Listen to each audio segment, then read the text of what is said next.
immediately tweeted, here's the ball. They force a turnover. And here comes Kyrie. James just said, you do it. You're the last shot taker. And he drives right past Colin Sexton. And the referee calls an offensive foul. And I immediately tweeted, you can check my timeline. I said, that is completely wrong. Colin Sexton leans into him, hacks him across the leg, and somehow because Kyrie's elbow hit Colin Sexton in the jaw because he leaned right in front of it, Kyrie didn't extend his elbow. They called an offensive foul and screwed Kyrie out of going to the free throw line with 2 attempts to make one to win the game. The ball anyway. No, well, but it's a foul. He slapped him across the front of his body and across his leg. And guess what they did? They go review it, and they say, whoops, we screwed up. We reversed the call. Well, guess what? When you reverse a call at the end of the game like that, guess what the result is? Jump ball. Yeah. You're still punished. You're still penalized. You should be at the free. If you're going to reverse the call, give Kyrie the free throws to win the game. No, and we wouldn't be having this conversation right now. It's a stupid rule. You know it, and I know it. It's the rules, Skip. Okay, and they got screwed. Okay, what about the Skip? What about the fact what if they didn't have the challenge system in? Okay, but I'm just saying it was a blown call. It was wrong, and I tweeted it, and I was right about it. Okay, so then we go to the end of the first overtime, and they're up 3. They played a great first overtime. Jumped out on them. Yeah, and Cleveland walked them down. Well, they walked them down because Cleveland was shooting out of its mind when I'm looking up at Larry Nance making 3-point shots. You making my point, Skip? Look at this first overtime. It's tour de force's scoring. So they should have won it. But what does Steve Nash do as a first-time head coach down the stretch of this game, last few seconds? Colin Sexton had the ball. You just foul because you can foul him and with literally no time left on the clock. Just foul him. Just go ahead and foul him before he goes into shooting mode.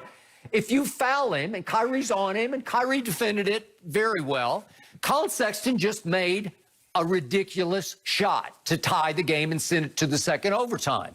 Well, he literally wore out Kyrie in the second overtime because Kyrie's playing 48 minutes and he hasn't played in 7 games. And I'm saying, Steve, look, if do you know Bruce Brown? I keep raving about him. He is their designated defender. He is 6 feet 4 inches tall out of the University of Miami. And again, he should have of each of the overtime. Let Kyrie have a break.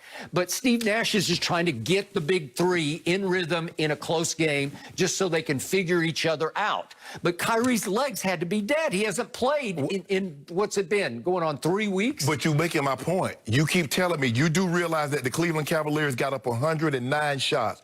They made 56 of them. That's 51.4%. They got up 43s. They made 20. That's 50%. You're making my point about the defensive end, Skip. Right, but you keep talking about offense. You won't mention the game. They locked them up and locked them down the stretch of the fourth quarter. I just showed you 28-15, and they got screwed on the last call, or the game's over. I'm sorry, it's over. They scored. It should have been over. They should have won it easily at the end of regulation by saying that's enough. Skip. You can't ask those. What have you been telling me about James Harden? He's fat. Well, how did he play 50 minutes last night? He must have lost 15 pounds last night. Skip, you keep telling me that they locked them up, but they had 62 points in the second half. They scored 4. After you jumped out to a 6-7 point lead in the first overtime, they walk you down. And then they scored 20 in the second overtime. You keep talking about offense. You keep talking about 38, and this one had 39, and this one had a triple-double. The other team scored 147 points. Guess what they scored in the fourth quarter? It's 26. Guess what they scored in the second half of the fourth quarter? 15. Oh, look. Okay? 20. So my point to you is they locked them up in the fourth quarter. They said that's enough of you. They were no good in the fourth quarter. They were average in the fourth quarter. They were the Cavaliers in the fourth quarter, and 35 from Brooklyn should have won it if they get the call at the end of the game. It shouldn't have gone to overtime. Let me ask you a question, Skip. Okay, well, how many points did you score in the first quarter? Since you was 26 and so bad in the fourth, you scored 23. And guess what you scored in the second quarter? Guess what 26. They did? They made their first 10 shots of the game. You guys did. Of the game. Your guys did. Yeah. Yes. Yeah. And you still only had 49 points at the half. And you made your first 10 shots and you only had 49. And guess what? The Cavaliers was in front of you at halftime. Because why? All you keep talking about, they look great offensively. I told you the problem that I see them having is defensively. You can't allow the worst offensive basketball team to go get 147. Kevin Durant last night had 4 blocks. 4 blocks. He can defend at the highest level. And by the way, you never mentioned DeAndre Jordan. He's going to play a lot of minutes, but I know he can't play a lot of minutes. The man had played 24 minutes. Okay, he made 6 out of 7 shots.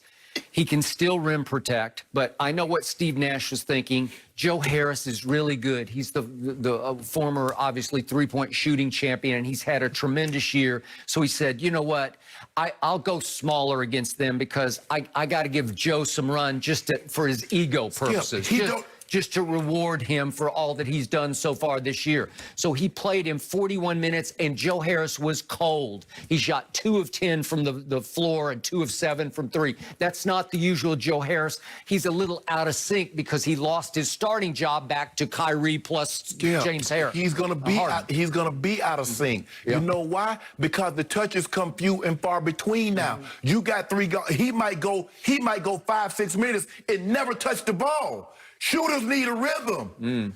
So guess what we saw? All I see Kyrie go one-on-one. If he ain't got nothing, he'll kick it, somebody open. I see KD go one-on-one. He ain't got nothing. He kick it, somebody open. I see James Harden. I didn't see no sets. I didn't see somebody come down. I saw a bunch of sets. Okay. I saw a lot of picks, a lot of rolls. Okay.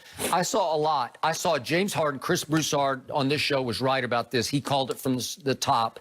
That is, James Harden is the point guard, Kyrie is the 2, and Kevin just plays 3, 4, and a lot of 5. And when they go small, Kevin just plays center. Well, so guess what Shannon Sharp said? Tell him that Shannon Sharp said the problem that he sees with this team is going to be what? Defense. And what was the problem last night? Because remember now, they had to fight for their life just the other day against Orlando. They had to fight for their life, Orlando. Orlando ain't no juggernaut. And Orlando, Vucevic went off for 32 and 14. And I told you, somebody that has a big that can punish them, there's going to be a problem. They don't defend. Now, you can do all this about deflections and all this, but at some point in time... Wait, James Harden last year led the league in steals? See? Steals? So now we look at... So how many times have we ever said, you know what? James Harden is a heck of a defender. How many times has somebody... I said it all last year. Oh, my goodness. He was 3rd in recovering loose balls, 6th in deflections. He played his tail off on defense last year. Sorry. He does. Kyrie will play it, as Kyrie said after the game, the tale will be told by how we play on the defensive end. That is correct. I look at it like this, what James Harden did. That's like a defensive lineman. I like the defense. You get up, he deflected 7 balls. Give me 7 sacks instead of deflecting 7 balls. Okay. Ain't nobody, they don't have anybody that can sit in the chair and guard somebody on the perimeter. Bruce Brown. Yeah, I've been saying it. It's like me saying little Scotty Miller the whole offseason, and then all of a sudden you're saying, ooh, little Scotty Miller can play. Bruce Brown can play. He is their designated defender. They will utilize him more and more against the Colin Sextons of the world. Bruce Brown, Larry Brown, they're in trouble on the defensive end. Nope. And they will add at the trade deadline. They got 3 open spots right now. They'll just get designated. I'm talking about right now. Let's talk about right now. You're talking like hold on. You make it a long season. You make it seem like they're going to be the only one to add. You're going to act like they're going to be the only one to add something. Last night was their first time around, and it was a get in shape game. They got in shape last night. What did KD need to get in shape for? Hell, he been there the whole year. He's coming off an Achilles reattachment. Whew. Skip.